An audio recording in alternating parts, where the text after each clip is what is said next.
हमसे पहले के सुपरस्टार जब झारखंड अलग हुआ था तो इनका एक बड़ा गाना हिट हुआ था कि मिश्री मलाई खैलू।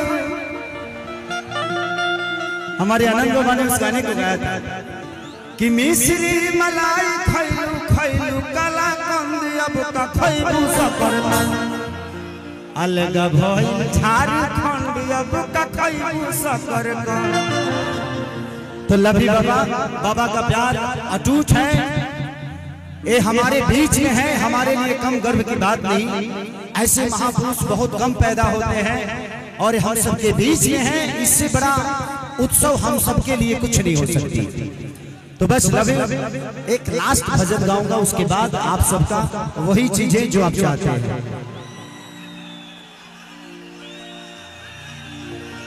कि कमर डैमेज नहीं कर रही गारंटी तो बस कि जो मेरा हाथ मैया हर बन के कोजलिया कि जो मेरा हाथ मैया हर बन के कोजलिया तो तू उठाती मैया तोरे अंगन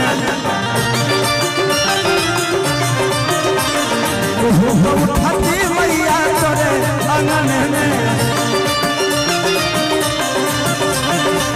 जो मेरा हाथ मैया बन के कोजलिया जो मेरा हाथ मैया बन के कोजलिया उठाती मैया तोरे अंगन उठाती मैया अंगन में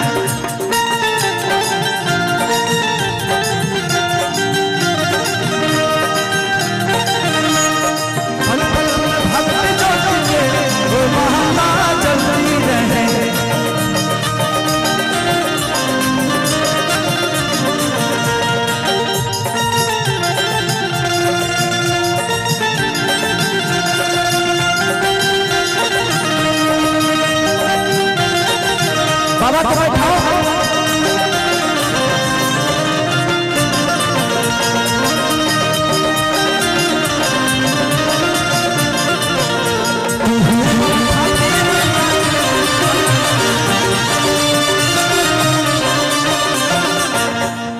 आज इस जनसहराब को देख के ऐसा लगता है कि जिंदगी में जो संजय भैया, बच्चू भैया, पागल भैया ने मुझे दे दिया वो शायद आजीवन पता नहीं कब मिलेगा, क्योंकि आप लोगों की मोहब्बत ने आज मुझे लगता है कि 5 लाख पब्लिक से मिलवा दिया।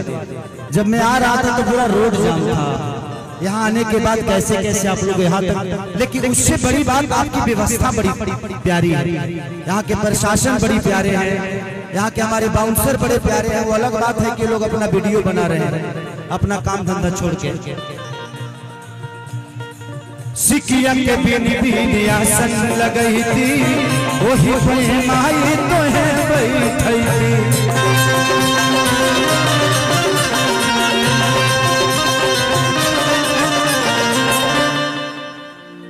एक सेक्रेटरी तो ही होगा का?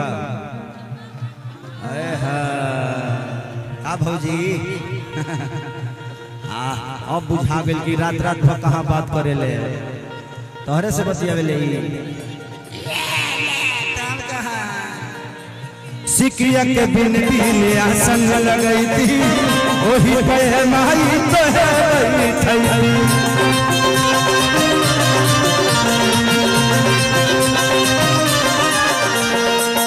कि जो मेरा हाथ मैया तो हरे पाँव के पजनिया कि जो मेरा हाथ मैया अरे तो हरे पाँव के पजनिया तो क्षमा का उठाती मैया तोरे अंगन में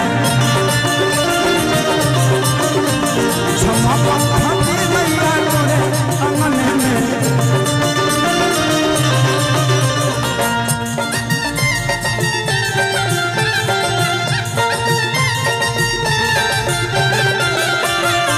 झोलिया भरते हैं खाली वो नहीं जाते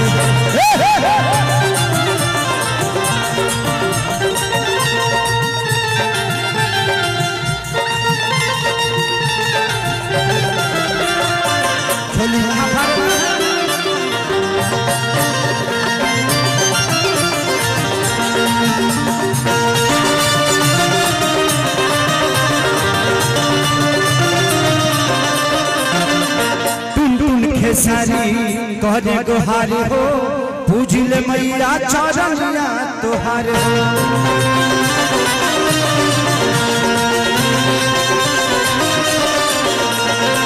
टुनटुन खेसारी करे ले गुहार हो पूजिले मैया चरनिया तुहार हो।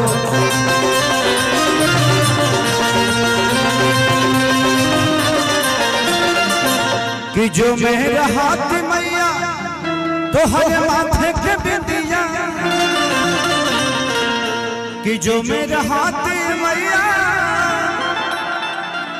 तो हर माथे के बिंदिया। चले के बाद तो चमक उठाती मैया तोरे